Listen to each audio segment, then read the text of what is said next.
জন্ম বা মৃত্যুর রেজিস্ট্রেশনে দেরি, এবার গুনতে হতে পারে তার মাসুল।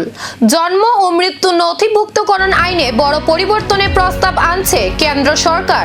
এ সংক্রান্ত সংশোধনী বিল সংসদের বাদল অধিবেশনে আলোচনার জন্য তালিকাভুক্ত হয়েছে।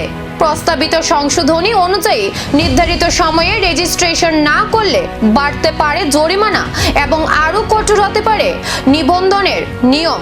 বর্তমান নিয়মে 21 দিনের মধ্যে জন্ম বা মৃত্যু রেজিস্ট্রেশন করতে হয়। নতুন প্রস্তাবে বলা হয়েছে 30 দিন থেকে 2 বছরের মধ্যে নিবন্ধন করতে হলে জেলা রেজিস্ট্রারের অনুমতি লাগতে পারে।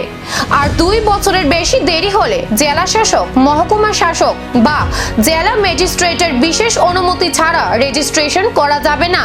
কেন্দ্রের দাবি, সময়মতো জন্ম ও মৃত্যুর তথ্য নথিভুক্ত হলে জনসংখ্যার সঠিক পরিসংখ্যান তৈরি, সরকারি পরিকল্পনা বাস্তবায়ন এবং পরিচয়পত্রের অপব্যবহার রোধ করা আরও সহজ হবে।